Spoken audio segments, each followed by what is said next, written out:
नमस्कार मित्रों, दृष्टि के ऑनलाइन क्लास में आपका स्वागत है। मैं D K. Pandey, expert of history. आज हम लोग बीपीएससी के इतिहास सेगमेंट पर प्रीलिम्स और मेंस के जो सिलेबस है उस पर परिचर्चा करेंगे। सबसे पहले हम लोग प्रारंभिक परीक्षा का जो सिलेबस है उसको देखते हैं बच्चों। और सिलेबस का डिस्कशन इसलिए भी महत्वपूर्ण है कि बहुत सारे बच्चों को तो बहुत दिनों तक पता ही नहीं चलता है कि उन्हें पढ़ना क्या है, क्या पढ़ना है, कैसे पढ़ना है, कितना पढ़ना है और लास्ट में कहां से पढ़ना है। सिलेबस बहुत जरूरी होता है समझना। इसके बाद ही आप कोई रणनीति बनाते हैं, चाहे वो प्रारंभिक परीक्षा हो या मुख्य परीक्षा हो। इसलिए अच्छी रणनीति, ताकि आप सफल हों, उसके लिए सिलेबस की समझ बहुत अच्छी तरीके से होनी चाहिए। उसके द्वारा न सिर्फ आप क्वेश्चन कैसे बीपीएससी पूछ रही प्रीलिम्स और मेंस में उसको समझेंगे, बल्कि उसके विजन को भी देख लेंगे कि इन फ्यूचर कैसे क्वेश्चन पूछे जा सकते हैं। ये बहुत अनिवार्य चीजें हैं। इससे आपका समय भी बचेगा, क्योंकि सिलेबस में जो भी बातें हैं उनको आप जान जाएंगे तो सिर्फ उन्हीं को ओरिएंटेशन में आप क्लास लेंगे, उन्हीं के इर्द गिर्द आपका अध्ययन होगा। इससे परीक्षोपयोगी दृष्टिकोण आपके अंदर विकसित होगा, जो आवश्यक है। तो सबसे पहले हम लोग एक एक यूनिट को देखते हैं। पहली यूनिट है भारत का इतिहास। तो भारत का इतिहास तो बेटा आप पाषाण काल से लेकर के, यानी जिसे हम स्टोन एज कहते हैं, पाषाण काल से लेकर के और कमोबेश 1947 तक पढ़ेंगे। इस दौरान बिहार को विशेष संदर्भ में भी देखेंगे। विशेष संदर्भ में यानी बिहार जो राज्य है उसकी विशेषताओं को भी हम लोग ध्यान में रखेंगे। अब भारत के इतिहास, जैसा कि मैंने आपको बताया कि पाषाण काल से शुरू होता है, तो पाषाण काल की स्टडी करेंगे। पाषाण काल की स्टडी में हम लोग क्या करेंगे, 3 बातों पर आपको विशेष ध्यान देना है पढ़ते समय। वो ये कि पहली चीज तो वे साइट्स यानी पुरास्थल कौन कौन से हैं, कहां सिचुएटेड हैं, कौन इसको खोजा, और उससे जो हमें जानकारी, कंटेंट यानी विषय वस्तु मिली है, उस विषय वस्तु को भी हमें ध्यान में रखना है। विषय वस्तु को हमें सभी संदर्भों में देखना है। जैसे उनकी संस्कृति क्या थी, उनके अंदर सामुदायिकता की भावना कितनी थी। जब हम पाषाण काल को देखते हैं तो पाषाण काल में सभ्यता कमोबेश अविकसित है।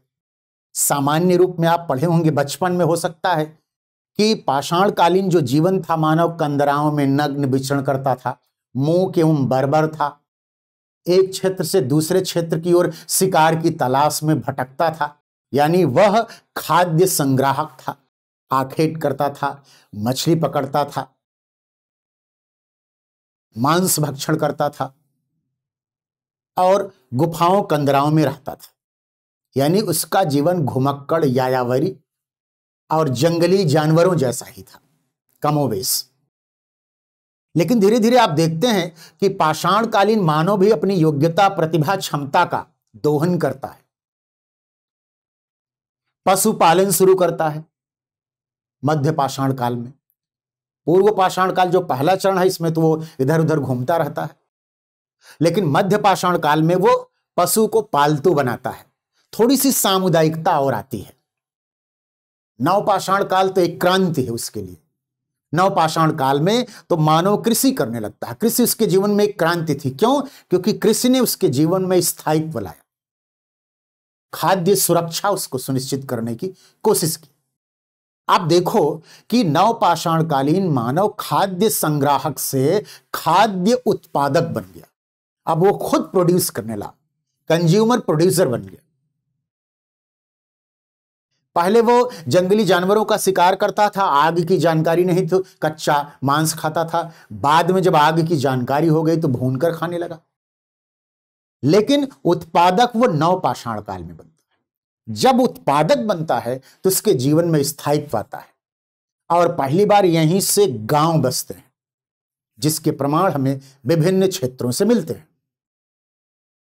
अगर आप देखो तो मेहरगढ़ से कृषि का प्राचीनतम प्रमाण हमें मिला था, लेकिन आज की तारीख में अब कृषि का प्राचीनतम प्रमाण लहुरा देव से मिला है, जो उत्तर प्रदेश के कुशीनगर में। यानी कहने का मतलब यह है कि इतिहास में जो नवीन अनुसंधान हो रहे हैं, उन अनुसंधानों के द्वारा बहुत सारे फैक्ट्स को चेंज भी किया जाएगा। जब तक लहुरा देव की खोज नहीं हुई थी, हम लोग मेहरगढ़ को ही मानते थे कि भारत में कृषि का प्राचीनतम स्रोत मेहरगढ़ है।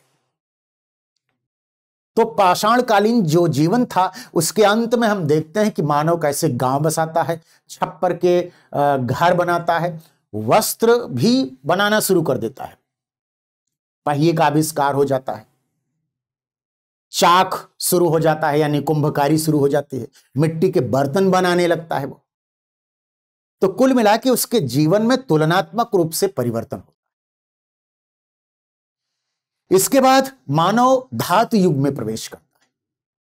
कैसे? वो तांबे का इस्तेमाल सबसे पहले करता है।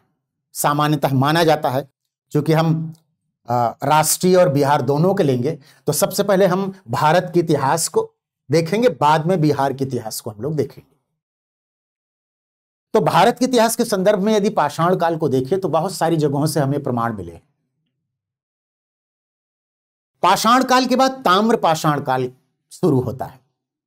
तांबे का इस्तेमाल मानव लगभग 5000 वर्ष पूर्व करता है। भारत में अगर आप देखें तो ताम्र पाषाणिक संस्कृतियों के प्रमाण हमें राजस्थान से, महाराष्ट्र से, मध्य प्रदेश से मिलती है। दक्षिण भारत में भी अगर आप देखो तो थोड़ी बहुत ताम्र पाषाणिक गतिविधियों के बारे में जानकारी मिलती है। ताम्र पाषाणिक संस्कृति और विकसित होती है तो वह एक नगरीय सभ्यता को विकसित करती है, जिसे हम हड़प्पा सभ्यता कहते हैं। हड़प्पा सभ्यता हमारा गौरव भी है, क्योंकि हड़प्पा सभ्यता बेटा एक नगरीय सभ्यता थी और यह सभ्यता हमें वह पहचान, आत्मबल, विश्वास देती है कि यूरोप अमेरिका के लोग कहते थे कि भारत में सभ्यता निर्माण, नगरीकरण वगैरह की कोई संकल्पना नहीं। तो हम एक अर्बनाइज्ड सिविलाइजेशन, नगरीय सभ्यता को पढ़ेंगे। इसके बाद हम लोग वैदिक सभ्यता की ओर आएंगे। कैसे? वेदों का अध्ययन शुरू होता है। चारों वेद, उसके ब्राह्मण ग्रंथ, उसके आरण्यक, उपनिषद यानी वेदांत जिसमें दार्शनिक बातें हैं, तो हम वैदिक साहित्य का अध्ययन करेंगे। यही हम थोड़ी सी हड़प्पा सभ्यता और वैदिक संस्कृति दोनों का तुलनात्मक अध्ययन करेंगे। यानी हड़प्पा सभ्यता की सामाजिक, आर्थिक, राजनीतिक गतिविधियां कैसी थी, वैदिक संस्कृति की सामाजिक, आर्थिक, राजनीतिक गतिविधियां कैसी थी, हड़प्पा सभ्यता में भौगोलिक विस्तार कितना था, वैदिक संस्कृति में भौगोलिक विस्तार किस रूप में था, उन दोनों की प्रौद्योगिकी में अंतर क्या था, इन सबको भी हम तुलनात्मक रूप में पढ़ेंगे। इससे ये होगा कि प्रीलिम्स में चाहे जैसे क्वेश्चन पूछेगा आप इजीली हैंडल कर लेंगे। इसके बाद हम देखते हैं कि कैसे वैदिकोत्तर काल में, यानी वैदिक काल का जब अंत होता है, महाजनपद काल आता है। महाजनपद काल में हम देखते हैं साम्राज्यवाद की संकल्पना आती है। वैदिक काल में राज्य की स्थापना हो गई। उत्तर वैदिक काल में अगर आप, क्योंकि वैदिक काल को हम दो भागों में बांट कर देखते हैं, एक पूर्व वैदिक काल, एक उत्तर वैदिक काल। पूर्व वैदिक काल में क्षेत्रीय राज्य की अवधारणा नहीं थी, राजा तो था लेकिन वो लोगों का राजा था।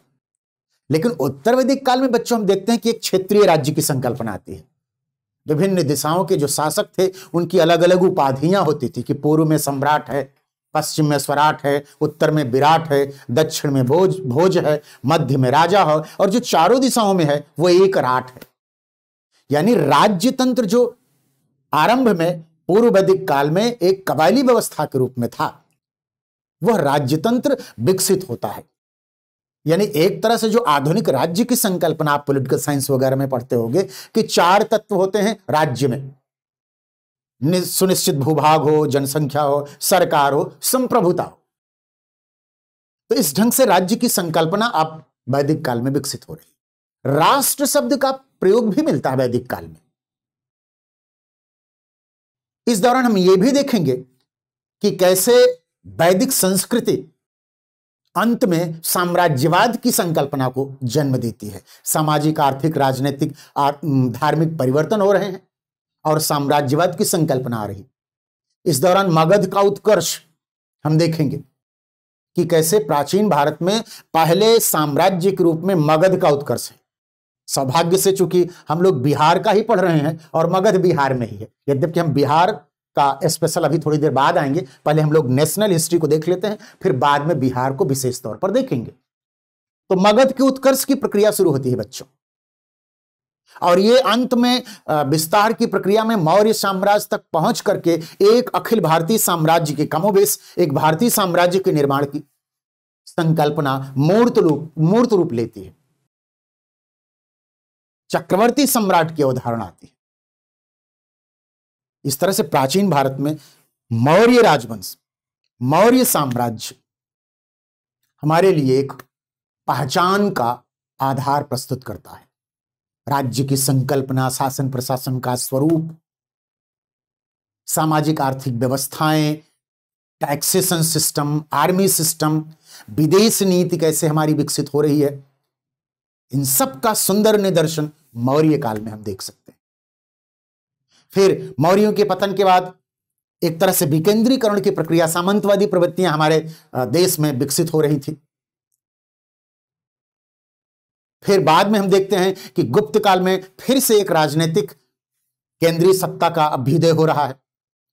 समुद्रगुप्त जैसे शासक आते हैं जो फिर से एक बड़े साम्राज्य का निर्माण करते हैं, और साम्राज्यिक उपलब्धियां ये रही कि गुप्त काल प्राचीन भारत में स्वर्ण काल के रूप में दर्ज होगा। क्यों?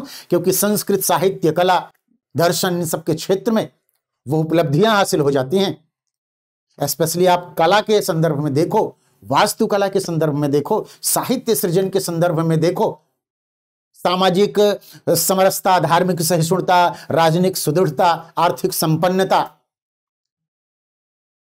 ये सारी चीजें गुप्त काल में आई तो गुप्त काल को स्वर्ण काल बना दिया। कैसे कैसे शासकों ने अपना योगदान दिया।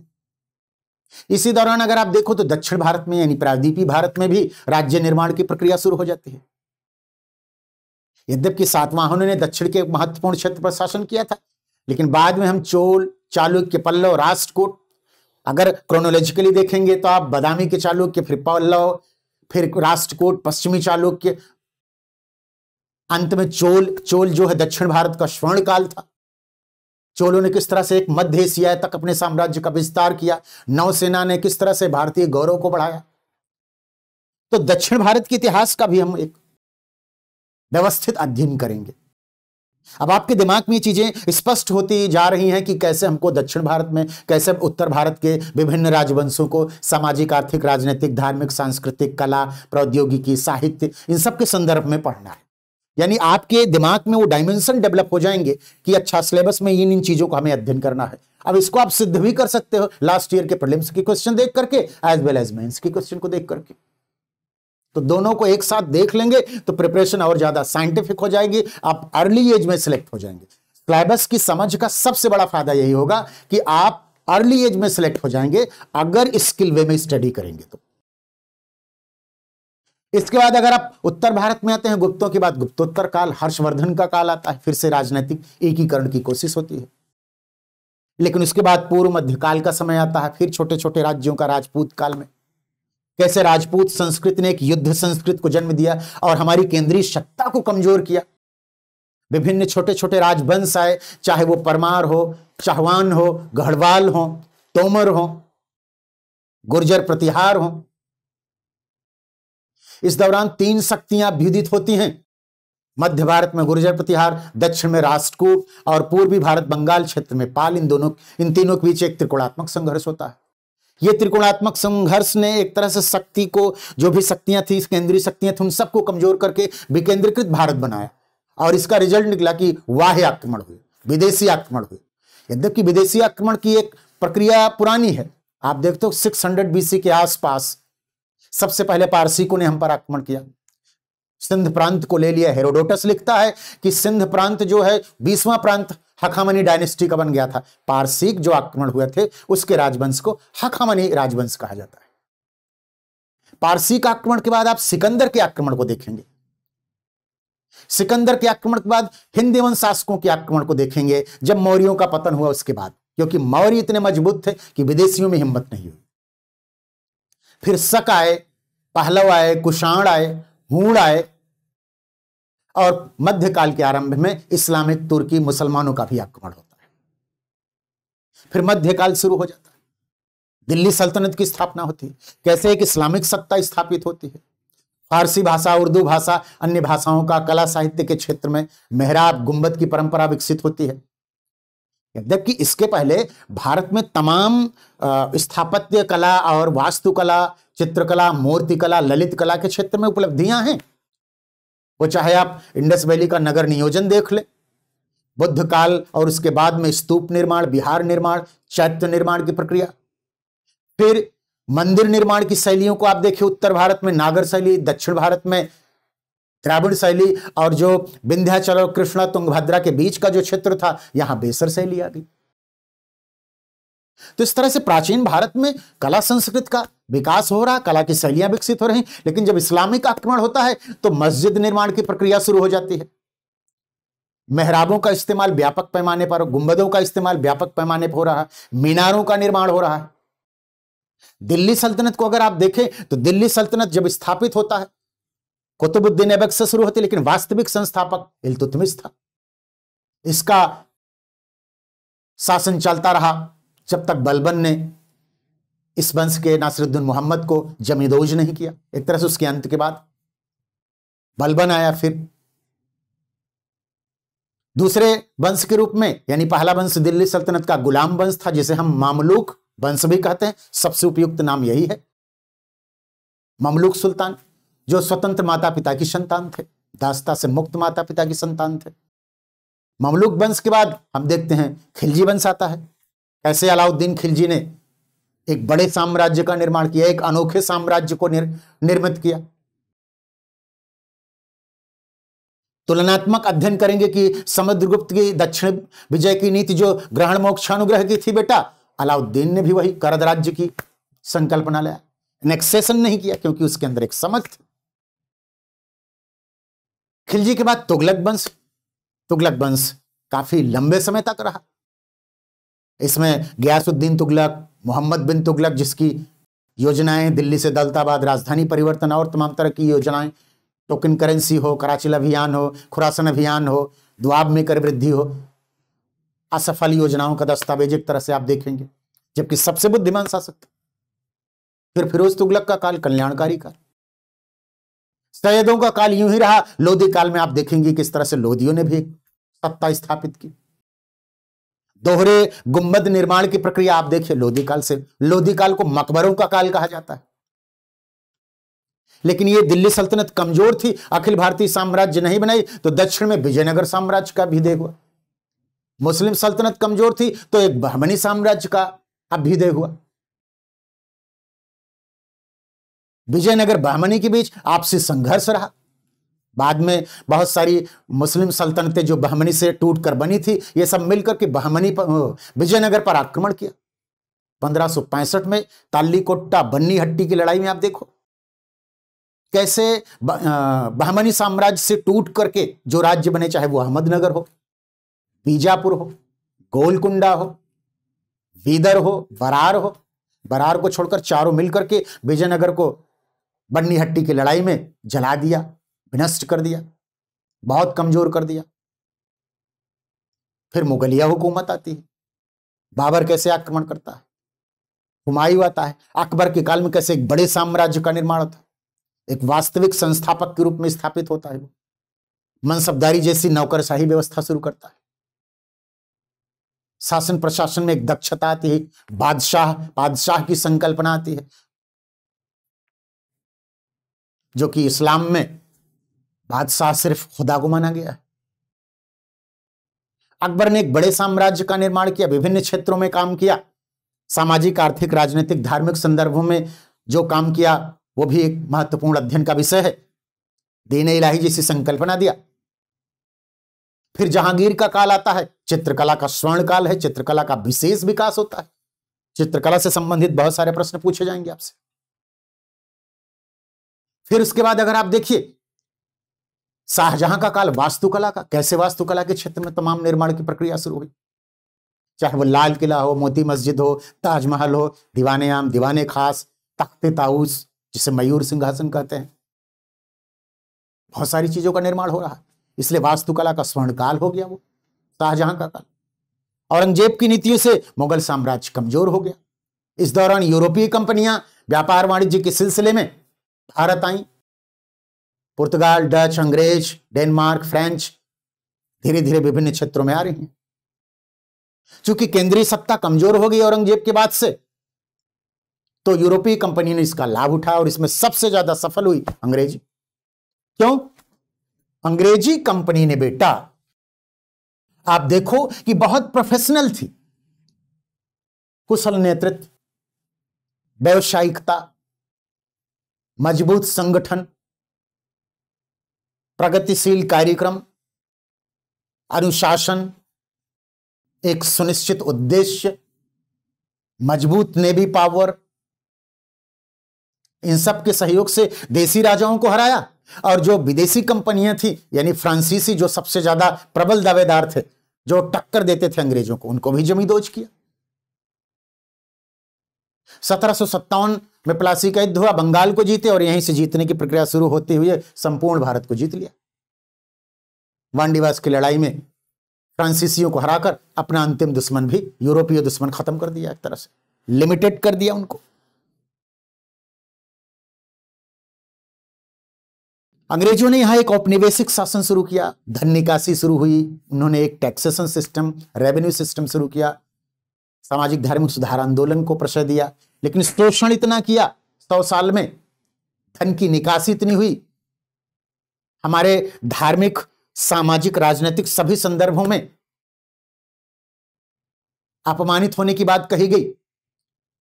और 100 साल के बाद 1857 में हमने विद्रोह कर दिया उनके खिलाफ।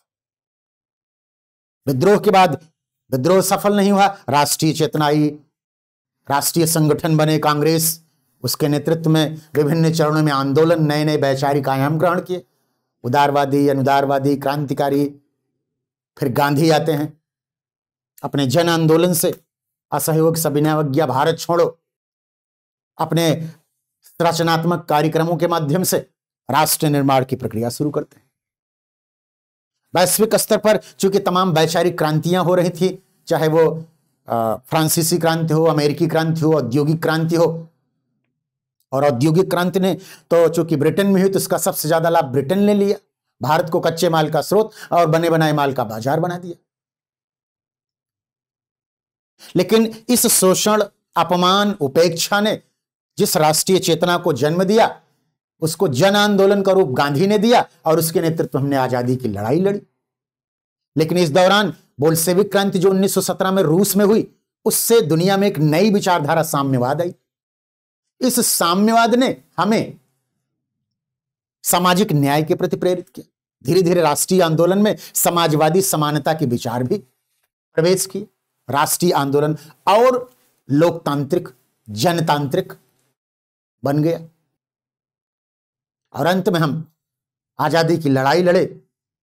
1947 में आजाद हुए, लेकिन एक त्रासदी हुई कि राष्ट्रीय आंदोलन के दौरान हिंदू और मुसलमानों के बीच जिस विश्वास को धर्मनिरपेक्षता के आधार पर हमें कायम करना था, सांप्रदायिकता ने उसमें जहर घोल दिया और देश में एक त्रासदी हुई कि भारत का विभाजन हो गया। 1947 में भारत पाकिस्तान 2 डोमिनियन स्टेट्स बने, बाद में संविधान बना तो संप्रभु बन गए। नेहरू प्रधानमंत्री बने और स्वतंत्र भारत के राष्ट्र निर्माण का पहला चरण शुरू हुआ। कैसे नेहरू ने पंचवर्षीय योजना के माध्यम से, आईआईटी के गठन के माध्यम से, कुशल विदेश नीति के माध्यम से, नई औद्योगिक नीति, नई आर्थिक नीति के माध्यम से स्वतंत्र भारत की मिक्स्ड इकोनॉमी का कॉन्सेप्ट लाया और भारत को एक प्रगतिशील राष्ट्र बनाने का प्रयास किया।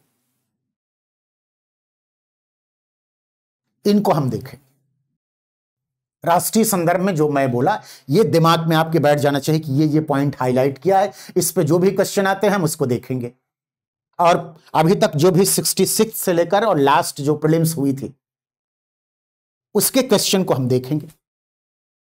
कहा क्वेश्चन की श्रृंखला, आपको एक श्रृंखला में एक पेपर का कुछ क्वेश्चन आपके सामने आ गया है, क्योंकि अच्छे से क्वेश्चन कराने के लिए आपको टाइम देना होगा, ताकि एक प्रश्न हल करे बच्चा और 10 प्रश्न सही करे। ईमानदारी की प्रिपरेशन यही है बेटा। तो हम प्रारंभिक परीक्षा के जो प्रश्न हैं उनको हल करके वीडियोज अपलोड करेंगे, संस्था करेगी और उसका आप लाभ लें। रही बात बिहार स्पेशल की, तो बिहार स्पेशल में भी देखो आप बेटा कि कैसे हम पाषाण काल से इसको देख सकते हैं। गया से, पश्चिमी चंपारण से, नालंदा से, मुंगेर से हमें पाषाणकालीन उपकरण मिलते हैं। चिरांद से हड्डी का उपकरण नवपाषाण काल का विशेष रूप से उल्लेखनीय है। तो पाषाण काल में भी बिहार का विशेष योगदान है। हम पाषाण काल से ही देखना शुरू कर दें कैसे कुल्हाड़ी और पत्थर के अन्य उपकरण हमको मिलते हैं। दक्षिण बिहार इस संदर्भ में विशेष रूप से उल्लेखनीय है, आपको ध्यान में रखना, यहां से क्वेश्चन पूछे जा सकते हैं। पाषाण काल के बाद आप देखिए कि वैदिक काल में हम आते हैं। ऋग्वेद में बिहार का कीकर के रूप में उल्लेख है, अथर्ववेद में मगध और अंग का उल्लेख है। तो इस तरह से हम देख सकते हैं यजुर्वेद में विदेह राज्य का उल्लेख है। तो प्राचीन काल से हमारे बिहार राज्य के बारे में विवरण मिलता है, चाहे वो पाषाण काल का हो चाहे वो वैदिक काल का हो, आरंभिक काल से ही मिलता है। मगध की उत्कर्ष की प्रक्रिया अगर आप देखोगे, मगध आज की तारीख में पटना, गया और उसके आसपास का क्षेत्र, पहला साम्राज्य ही मगध से। तो बिहार का, हमारे बिहार का गौरव तो पूरे देश के लिए है, सिर्फ बिहार के लिए नहीं, बिहार के लिए तो आई है, अपना पहचान है हमारे बिहार की। मगध का उत्कर्ष, कैसे एक से एक शासक पैदा हुए, और यही नहीं धार्मिक उपदेशकों को आप देखिए, चाहे बुद्ध को ले लीजिए, महावीर स्वामी को ले लीजिए, ये भी बिहार के गौरव को बढ़ाते हैं।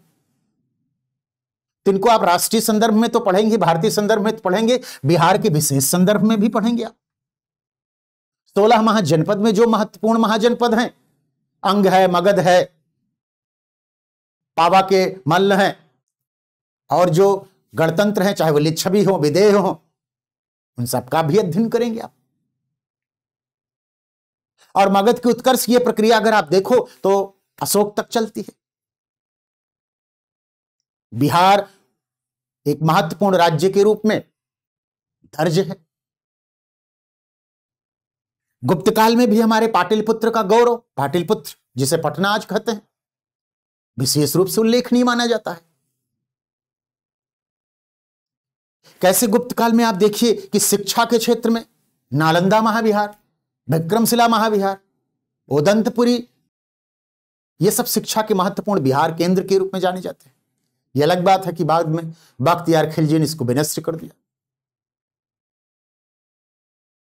मध्यकाल में आप देखिए पटना एक बहुत महत्वपूर्ण केंद्र के रूप में था।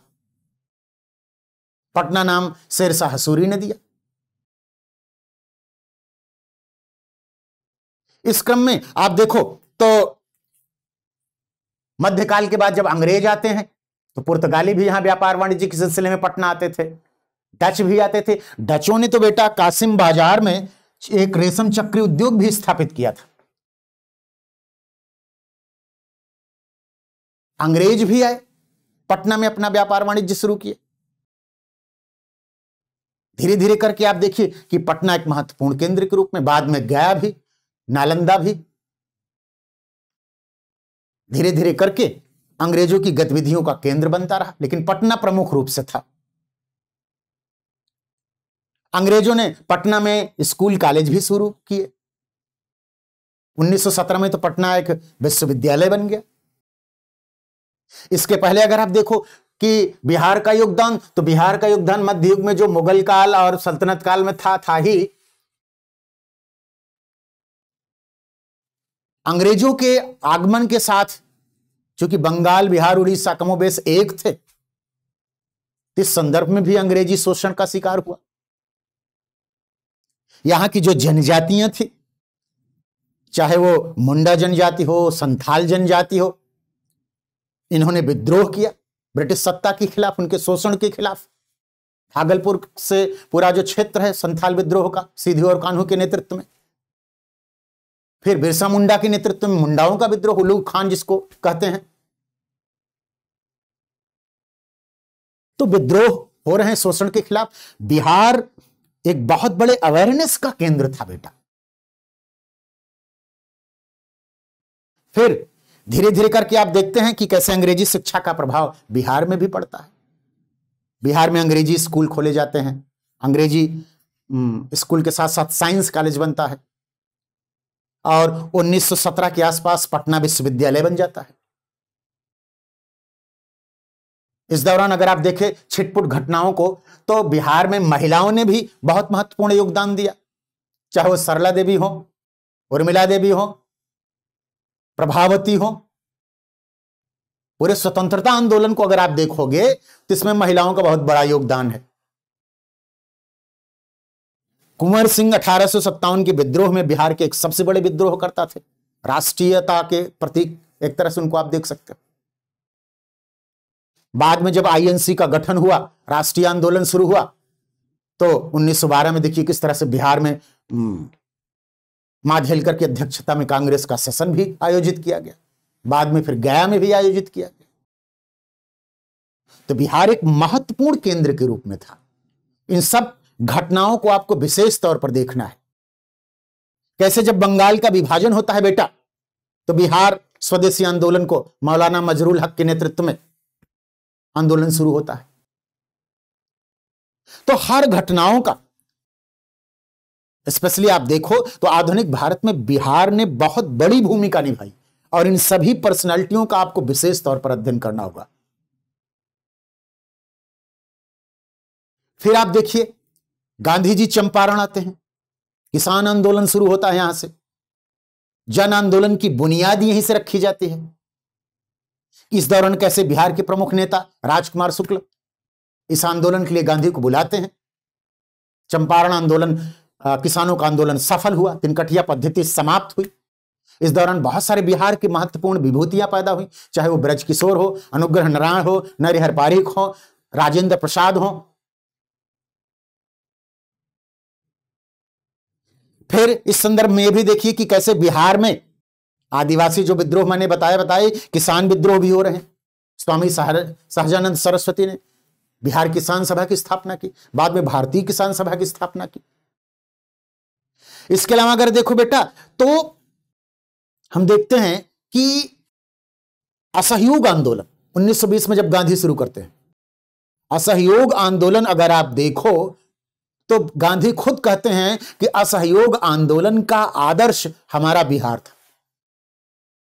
क्यों? क्योंकि असहयोग आंदोलन की जो फिलॉसफी थी, जो स्ट्रेटजी थी, जिस डिसिप्लिन की बात गांधी ने कहा था, बिहार ने उसका सुंदर निदर्शन प्रस्तुत किया।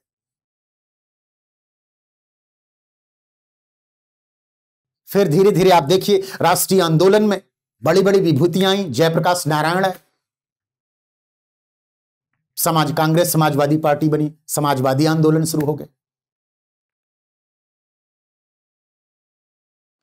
इस दौरान बहुत सारे पत्र निकले, मदरलैंड, बिहार न्यूज, पत्र पत्रिकाएं निकाली गई।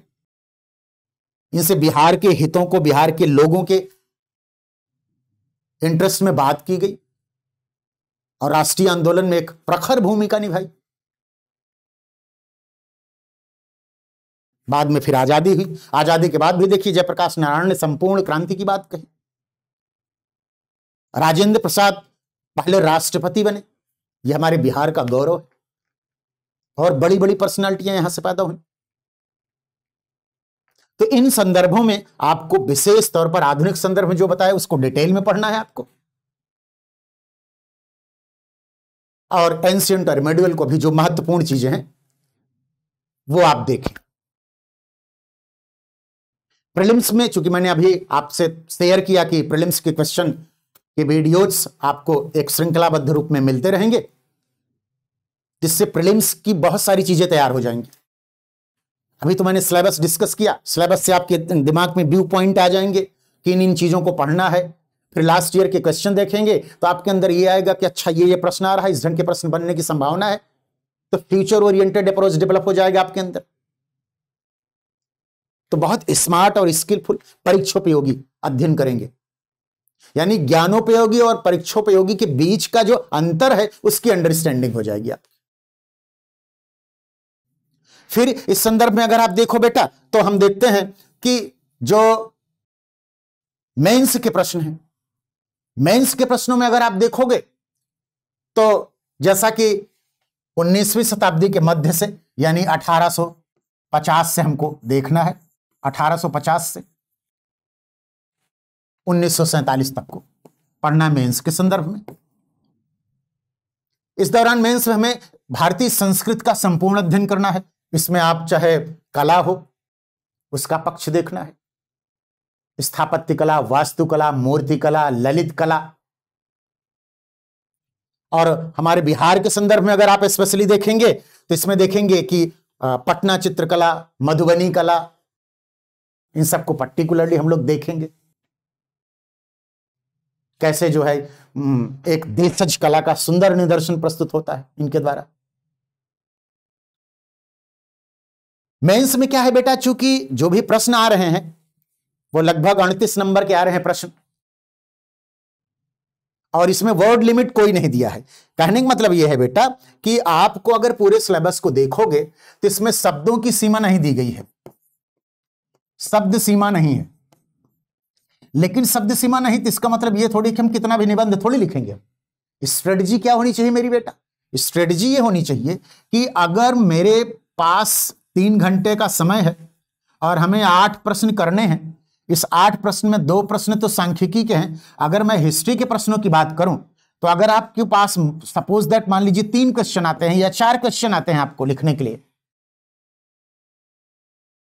तो वर्ड लिमिट में यह है कि 38 नंबर का अगर क्वेश्चन पूछ रहा है तो कमोबेश जो मेरा मानना है कि कम से कम एक क्वेश्चन को आप 500 शब्द या प्लस माइनस 10-20 कर सकते हो।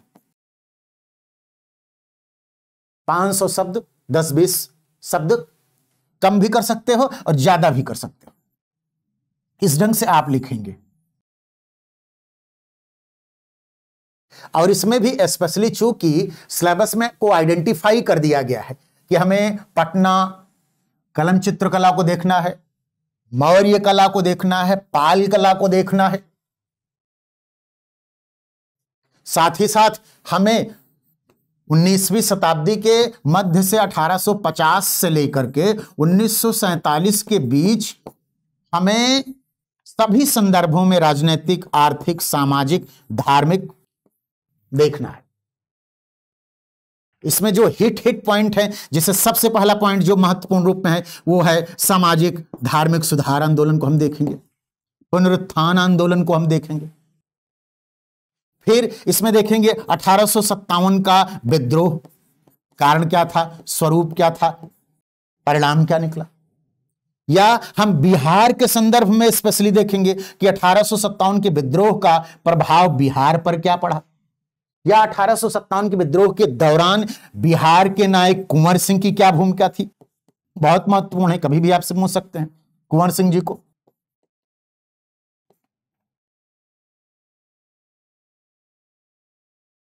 फिर इस क्रम में आप देखेंगे कि कैसे जनजातीय विद्रोह हो रहे हैं, जनजातीय विद्रोह। और इन जनजातीय विद्रोह में जो छोटे छोटे विद्रोह हैं प्रीलिम्स के लिए बहुत महत्वपूर्ण है। मेंस के लिए अगर आपको देखो तो संथाल विद्रोह को विशेष तौर पर आपको देखना होगा कि संथाल विद्रोह या मुंडा विद्रोह,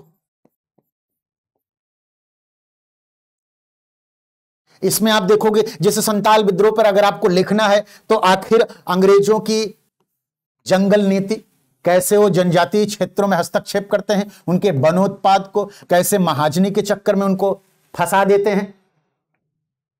न सिर्फ उनके संसाधन बल्कि उनकी संस्कृति भी प्रभावित हो रही है।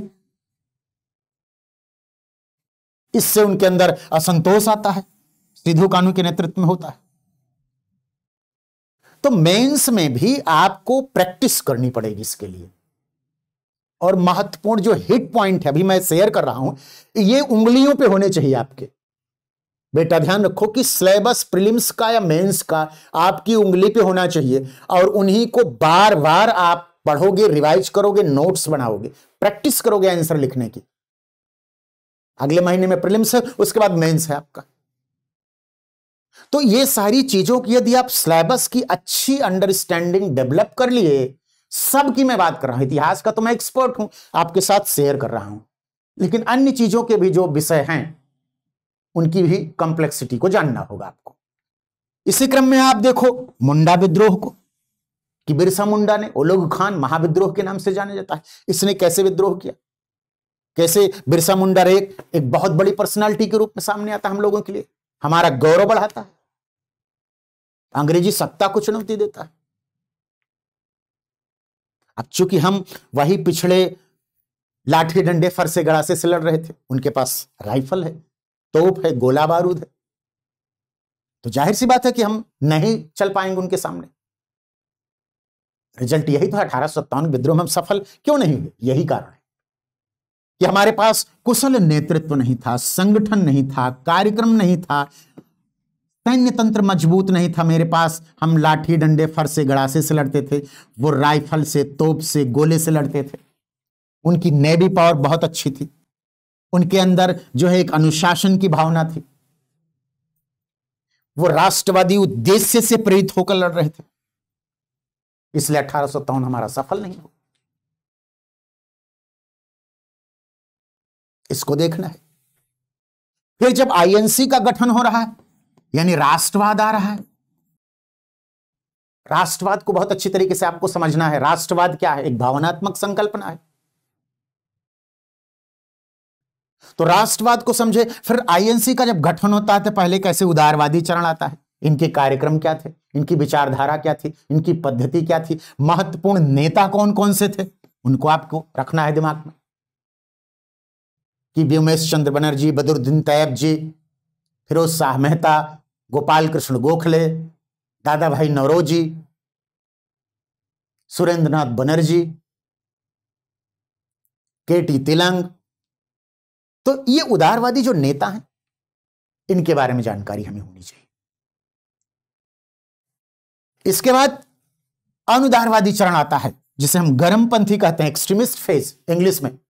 इसमें लाल बाल पाल कैसे ये लोग विरोध की, विद्रोह की नीतियां अपनाते हैं। विद्रोह करेंगे, हम विरोध करेंगे, लेकिन अहिंसक विद्रोह करेंगे, अहिंसक विरोध करेंगे। कैसे भारतीयता की पहचान को कायम करने की कोशिश की जा रही है, शिवाजी महोत्सव, गणेश उत्सव कैसे मनाए जा रहे हैं तिलक के द्वारा। बंगाल विभाजन जब होता है तो कैसे एक स्वदेशी आंदोलन शुरू होता है, वो राष्ट्रीयता को और विकसित करता है। कैसे हमारी महिलाएं इस आंदोलन में भाग लेती हैं। बिहार के स्पेशल, चूंकि व्यक्तित्व मैं सब ऑलरेडी बता चुका हूं, तो कैसे हमारी महिलाएं, हमारी बिहार की महिलाएं, चाहे सरला देवी हो, उर्मिला देवी हो, प्रभावती हो, गौरव बढ़ाए। तो इस तरह से स्वदेशी आंदोलन कैसे विकसित हो रहा है। फिर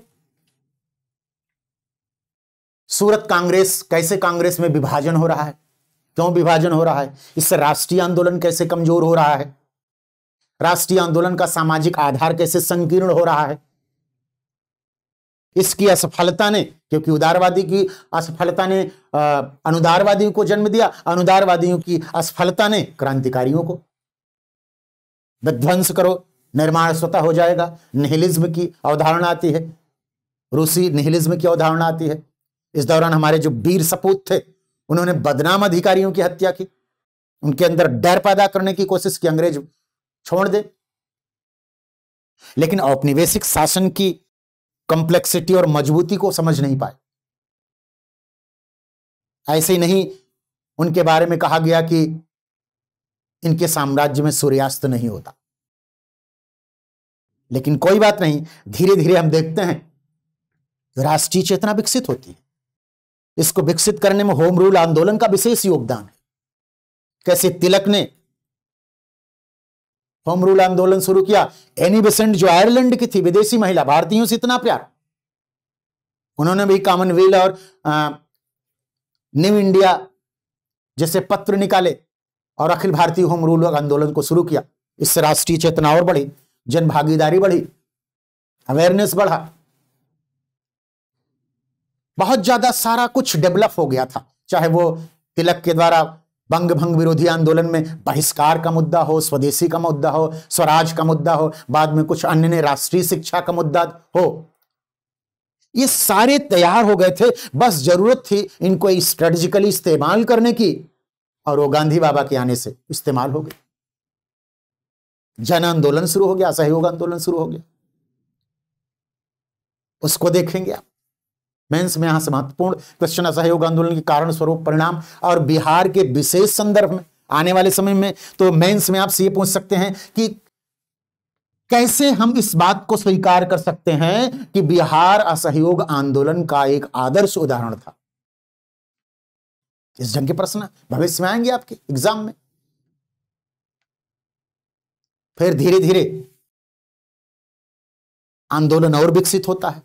असहयोग से हम अवज्ञा की ओर बढ़ते हैं, हम कानून तोड़ेंगे, हम नमक कानून तोड़ेंगे, हम नमक बनाएंगे, जन भागीदारी और बढ़ती है। इसी के समानांतर रूप में आप देखो तो किसान आंदोलन भी शुरू हो रहे हैं। बंगाल से शुरू हो रहा, चाहे नील विद्रोह, बाद में अन्य क्षेत्रों में तेभागा है, विद्रोह है, पावना विद्रोह है, फिर चंपारण जो गांधी का है ही है। बिहार में किसान आंदोलन स्वामी सहजानंद सरस्वती जी ने शुरू किया। तो मजदूर आंदोलन चाहे नम लोखंडी से शुरू हुआ, बीपी वाडिया, फिर एटक की स्थापना हो रही है। कैसे मजदूर आंदोलन, किसान आंदोलन, जनजातीय आंदोलन और आईएनसी के नेतृत्व में आंदोलन, और अंततः 1920 के बाद तो बेटा समाजवादी आंदोलन भी शुरू हो गया रशियन क्रांति के प्रभाव से। एमएन राय ने कम्युनिस्ट पार्टी ऑफ इंडिया की स्थापना की, सत्यभक्त ने भारत में साम्यवादी पार्टी की स्थापना की। धीरे धीरे साम्यवादी समाजवादियों का भी एक गुट उभरने लगा। धीरे धीरे से हम देखते हैं कि आईएनसी को अगर आप देखो, राष्ट्रीय आंदोलन को एक समाजवादी साम्यवादी रूपांतरण दिया गया और इसने आंदोलन को और एनरिच किया, लोकतांत्रिक बनाया, जन आंदोलन बन गया, जनता का आंदोलन, सभी वर्गों की भागीदारी, सभी क्षेत्रों की भागीदारी, क्षैतिज भागीदारी, लंबवत भागीदारी, गांव शहर, स्त्री पुरुष, पढ़े अनपढ़, गरीब अमीर, जमींदार कृषक, पूंजीपति मजदूर, मध्यवर्ग, सब भागीदारी देने लगे और यह राष्ट्र निर्माण की प्रक्रिया भी शुरू हो गई। इस ढंग के भी प्रश्न एग्जाम में आएंगे कि किस तरह से राष्ट्रीय आंदोलन ने सामाजिक आधार को विस्तृत और विकसित करते हुए एक जन आंदोलन का स्वरूप धारण किया। तो अब अंडरस्टैंडिंग बेस्ड क्वेश्चन आएंगे बेटा। सूचना तो होनी चाहिए आपके पास, ये फैक्ट जो घटनाएं हैं ये तो आपके पास होनी ही चाहिए। इसलिए महत्वपूर्ण सारे पॉइंट्स को मैं हाईलाइट कर दे रहा हूं, इससे एक भी प्रश्न बाहर नहीं आएगा मेंस का। सिलेबस डिस्कशन में बता रहा हूं, बाद में तो ये सब मेंस की प्रैक्टिस की जाएगी, आंसर राइटिंग की प्रैक्टिस करवाई जाएगी। कैसे इंट्रोडक्शन देना है, कैसे बेसिक बताने हैं, फिर उसके डायमेंशन बनाने, सब डायमेंशन बनाने हैं, कंक्लूजन बनाने हैं, आंसर में एक इंटर रिलेशन डेवलप करना है। आपको एक डेवलप कराने वाली प्रक्रिया है कि कैसे पहली लाइन को पढ़े तो दूसरी लाइन पढ़ने के लिए उत्सुक हो जाए टीचर कि अच्छा अब क्या लिखने वाला है। ऐसे आप आंसर डेवलप कराएं। ये स्किल आपके अंदर होनी चाहिए, ये दक्षता आ जानी चाहिए। फिर आप धीरे धीरे देखते हैं कि कैसे संवैधानिक विकास होता है, सरकारों का गठन होता है, द्वितीय विश्व युद्ध शुरू हो जाता है, व्यक्तिगत सत्याग्रह, फिर भारत छोड़ो आंदोलन। लेकिन इस दौरान मुस्लिम लीग की स्थापना और एक पृथकतावादी मुस्लिम आंदोलन शुरू हो जाता है। 1930 में कैसे मुस्लिम लीग के प्रयागराज, जिसे आज कहते हैं इलाहाबाद अधिवेशन में, इकबाल ने कहा कि जो है मुस्लिम बहुल प्रांत को स्वायत्त प्रांत के रूप में स्थापित किया जा सकता है। यानी पाकिस्तान का जनक तो यहीं से शुरू हो गया। चौधरी रहमत अली ने पाकिस्तान शब्द का प्रयोग किया और जिन्ना ने उसको इंट्रोड्यूस कर दिया 1940 में। टू नेशन थ्योरी आ गई। तो राष्ट्रीय आंदोलन को इसने कमजोर किया, हिंदू मुस्लिम एकता को कमजोर किया, सेकुलरिज्म के ढांचे को कमजोर किया, सामाजिक संस्कृति को कमजोर किया और अंततः भारत को कमजोर कर दिया। भारत छोड़ो आंदोलन से हमने अंग्रेज को भगाने का बेड़ा तो उठा लिया, लेकिन सांप्रदायिक समस्या को हल्के में ली। इसके खिलाफ भी हमें वैसे ही आंदोलन शुरू करना चाहिए था जैसे ब्रिटिश के खिलाफ। नहीं कर पाए। मुस्लिम लीग ने घोषणा कर दी, लड़कर लेंगे पाकिस्तान, इस्लाम खतरे में।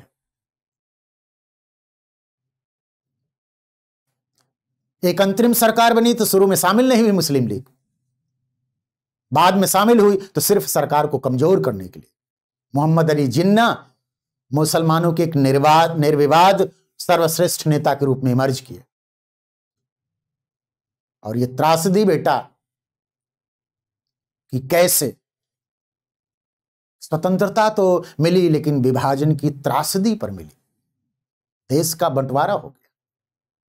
और आप तो सब आईएएस और पीएस बनने वाले बुद्धिमान इंटेलिजेंट हो बच्चों, आप देखो कि क्या पाकिस्तान बनकर पाकिस्तान के लोग प्रोग्रेसिव हैं, बांग्लादेश बनाकर बांग्लादेशी प्रोग्रेसिव हैं।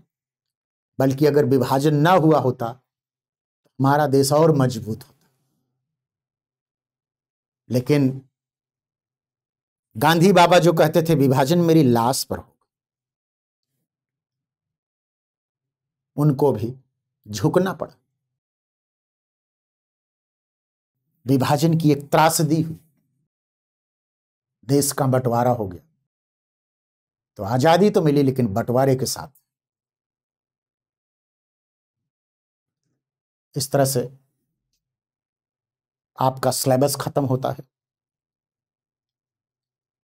आपको इन मुद्दों पर कुछ अंडरस्टैंडिंग के, कुछ फैक्ट्स के, दोनों का एक संतुलन निदर्शन मैंने प्रस्तुत करने की कोशिश किया। इस ढंग से आप अप्रोच माइंड में डेवलप करो। इसके लिए एडिशनल कार्य करने हैं कि जो लास्ट ईयर के क्वेश्चन हैं, चाहे प्रीलिम्स के चाहे मेंस के, उनको भी ध्यान में रखो। अभी प्रीलिम्स के क्वेश्चन की श्रृंखला शुरू हो गई है, अगला वीडियो भी आपको मिलेगा जल्दी ही। इस ढंग से प्रीलिम्स के सभी क्वेश्चन करवा दिए जाएंगे, सभी सब्जेक्ट के कमोबेश। फिर अन्य मेंस से ओरिएंटेड जो भी प्रोग्राम होगा उसके बारे में भी विचार विमर्श किया जाएगा, बेहतर करने की कोशिश की जाएगी। क्योंकि हमारी संस्था का उद्देश्य, हमारे डायरेक्टर सर का भी उद्देश्य यही है कि जो वंचित हैं, कमजोर हैं, दिल्ली नहीं आ सकते या ऑफलाइन नहीं पढ़ सकते, उन्हें न्यूनतम शुल्क में अच्छा गाइडेंस उपलब्ध करवाया जाए। गांव ढाड़ी में रहने वाला बच्चा अगर उसमें प्रतिभा है तो सिर्फ गाइडेंस ना मिलने के कारण सफल ना हो, तो इसे हम नहीं होने देंगे और आपको सही मार्गदर्शक उपलब्ध कराएंगे ताकि आप सफल बने। थैंक यू बेटा, गॉड ब्लेस यू।